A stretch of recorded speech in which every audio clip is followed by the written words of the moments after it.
নমস্কার, আমার YouTube channel বাঙালি আড্ডাতে আপনাদের স্বাগত। আমি আগেই বলেছিলাম 70 থেকে 90-এর দশকে অজানা গ্রাম বাংলার রাজনৈতিক ইতিহাসের কাহিনী আপনাদের শোনাবো। আজ বলবো সিপিএম এর আভ্যন্তরীণ কিছু গোপন কথা। এখন আপনারা অনেকেই মনে করেন, যারা একটু পুরনো মানুষ তারা মনে করেন, বা এখন যাদের বয়স আমার মতো 52-53, তারাও মনে করেন যে সিপিএম এর পতনটা বোধহয় শুরু হয়েছিল 15 বছরের পর থেকে। আমি আমার ব্যক্তিগত অভিজ্ঞতা থেকে বলতে পারি না, পচনটা শুরু হয়েছিল 5-7 বছর পর থেকে। তার কারণ হিসাবে আমি একটা গল্প হলেও সত্যি, মানে গল্প মনে হবে কিন্তু আসলে এটা সত্যি ঘটনা, সেটাই বলতে চাইছি। সেটা হচ্ছে, বাবা তখন আর প্রধান নেই, যথারীতি 5 বছর পরে বাবার প্রধান নেই। এরপরে প্রধান হয়েছেন যিনি, তার নাম রঞ্জিত মণ্ডল। তিনি বাবার খুবই পরিচিত, এবং বাবা যেহেতু ওই এলাকার সিপিএম এর প্রথম দিকে সংগঠন তৈরি করা একজন প্রথম দিকের মানুষ, তাই এই সমস্ত মানুষই আমাদের বাড়িতে আসতেন।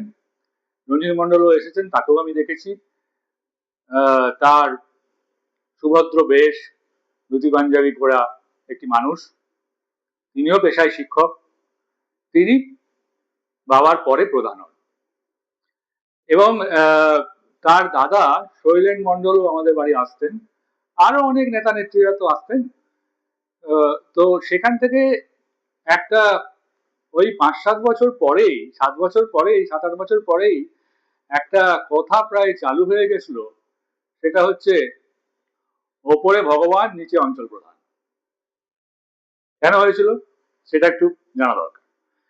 সেটা হচ্ছে যে, এই প্রধান রঞ্জিত মণ্ডল যখন প্রধান হলেন, এবং তার 2-3 বছরের মধ্যে তার যে চাল চলন বলন সম্পত্তি সমস্ত কিছুই যে হুহু করে বেড়ে গেল, সেটা বাবাও যেমন লক্ষ্য করলেন, তেমনি সাধারণ পার্টি কমরেড বা সাধারণ মানুষের লক্ষ্য করছিলেন। কিরকম বেড়ে গেল, তখন আমাদের দেশে, আমাদের গ্রামে কারেন্ট ছিল না।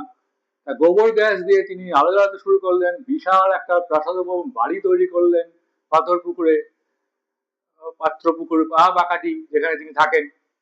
2টো বাস, 3টে লরি কিনলেন, এবং আরো অনেক টাকা বিভিন্ন ভাবে ইনকাম করতে শুরু করলেন, যার যেটা সাধারণ গ্রামবাসী, সাধারণ মানুষ, পার্টি কর্মী সকলেরই নজরে এসেছিল, কিন্তু কেউ কিছু বলছিল না। প্রথম সেই ব্যাপারে আওয়াজ যিনি তুললেন, তিনিও আমার বাবা। তার কারণ, তিনি দুটো জিনিস সহ্য করতে পারতেন না। সেটা হচ্ছে অন্যায় এবং মিথ্যে কথা বলা। এখন ঘটনাক্রমে সেই সময় ওই এলাকার বিধায়ক হচ্ছেন আমাদেরই পাড়ার বাবার জামাইবাবু, তার নাম গুণধর চৌধুরী। সেই গুণধর চৌধুরী থাকেন আমাদের পাশের গ্রাম মাগুরাতে। মাগুরা বলে এখন শুদ্ধ ভাষায়। সে মাগুরাতে বাবা গেলেন এবং যে বললেন যে, দেখুন গুণধরদা, এই যে রঞ্জিত মণ্ডল এখন সাধারণ কলোকিয়াল ল্যাঙ্গুয়েজে রঞ্জিত মণ্ডল এখন প্রধান হয়েছে, তো আমার পরে ওর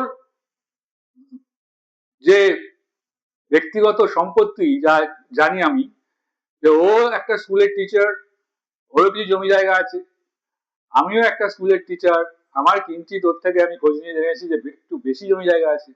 তা সত্ত্বেও আমি এখনো স্টিল নাও, এবং বলতে আমার ভালো লাগছে যে সারা জীবন বাবা মাস্টারি করেছেন ওই একটা পুরোনো সাইকেলে চেপে, যেই সাইকেলটা তিনি, তার মেজদা কলকাতাতে ছিলেন, সাইকেল কিনেছিলেন কিন্তু চালাতে পারেননি, সেই সাইকেলটা নিয়ে এসে তিনি সারা জীবন সেই সাইকেলেই মাস্টারি করেছেন, সাইকেলে চেপে। এবং একটা ছোটখাটো কাঁচা পাকা বাড়ি তৈরি করেছেন। হ্যাঁ, খুবই সামান্য একটা বাড়ি। এছাড়া তো আমি আর কিছুই করতে পারিনি। কিন্তু রঞ্জিত মণ্ডল কি করে এই এতগুলো বাড়ি করেছে, গোবর গ্যাস দিয়ে আলো জ্বালাচ্ছে, যেহেতু আমাদের কারেন্ট নেই, 2টো বাস, 3টে লরি, এগুলো করেছে।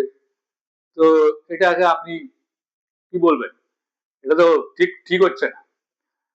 তখন গুণধর চৌধুরী বলেন, দেখো সুনীল, আসলে ও তো বাঁকাটির সংগঠনটা ধরে রেখেছে।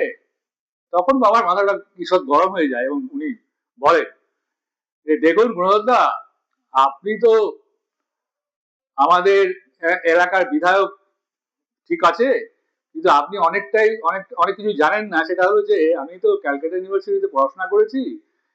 আর লেনিন বলেছিলেন যে যখন কোনো একটা জায়গা পচে যায় মানুষের অঙ্গ, তখন সেই জায়গাটাকে কেটে বাদ দিয়ে দিতে হয়, নাহলে গ্যাংগ্রিন হয়ে যায়। এই বলে তিনি গুণধর চৌধুরী, বিধায়ক গুণধর চৌধুরী বাড়ি থেকে চলে আসেন। এর ঠিক 3-4 মাস পরে অভূতপূর্ব ঘটনা ঘটে আমাদের গ্রামে। সেটা হচ্ছে কি? সেটা হচ্ছে যে রঞ্জিত মন্ডলকে তারই বাসের পেছন থেকে নামিয়ে বৈতল পাথরপুকুর মোড়েতে লোকজন এমন মারে যে তার হাত পা ভেঙে যায়, তাকে হাসপাতালে ভর্তি করা হয়। এখন ঘটনাক্রমে তার বেশ কিছুদিন পরে বাবার স্কুলে চাকরি করছিলেন রঞ্জিত মন্ডলের ছেলে শিবপ্রসাদ মন্ডল। এখন তার সম্বন্ধে বাবা অনেক কিছুই শুনছিলেন। বাবা শিবপ্রসাদ মন্ডলকে ধরে বললেন যে,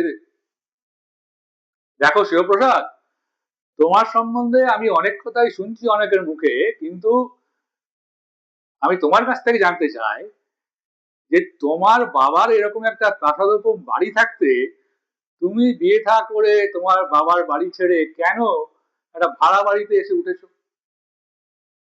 তখন শিবপ্রসাদ খুব আমতা আমতা করে বলতে থাকে, স্যার কিছু মনে করবেন না, আমি একটা কথা আপনাকে বলতে চাই। বলছে, বলো। বলে, স্যার আসলে আমি এই কারণেই বাবার বাড়ি ছেড়ে একটা ভাড়া বাড়িতে আছি, তার কারণ রাস্তায় বেরোলেই লোকজন বলে রঞ্জিত মন্ডলের ছেলে চোর। এই কারণে।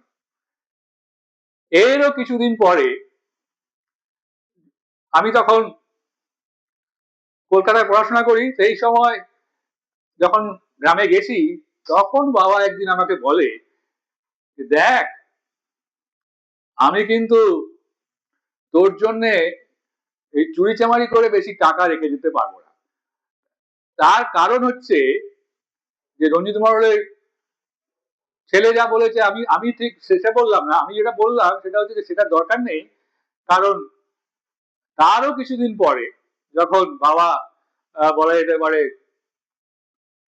রাজনীতি থেকে প্রায় অবসর নিয়েছেন, হ্যাঁ, কিন্তু সিপিএম ছেড়ে যাননি। তিনি বারবার বলছেন যে আমি সিপিএম আছি, হ্যাঁ, সক্রিয় রাজনীতিতে আর নেই ঠিকই, কিন্তু আমি তখন কংগ্রেস বা তৃণমূল কোনো অন্য পার্টিতে চলে যাচ্ছি না। আমি লক্ষ্য রাখছি যে আমার পার্টি কর্মীরা কি কি কোথায় কি করছে, সেই নিয়েও আরো কিছু গল্প বলার আছে, সেটা পরে বলবো। তো আমি সেই রকম গ্রামে যেয়ে একটি সেলুনে দাড়ি কাটতে যাই। যে দাড়ি কাটছিল সে ঘটনাক্রমে আমারই এক দাদা স্থানীয় বন্ধুর ভাই, দুর্গাপদ মালের ভাই। সে বলে যে, দেখো দাদা, তোমাকে একটা কথা বলবো। আমি বললাম, হ্যাঁ বলো।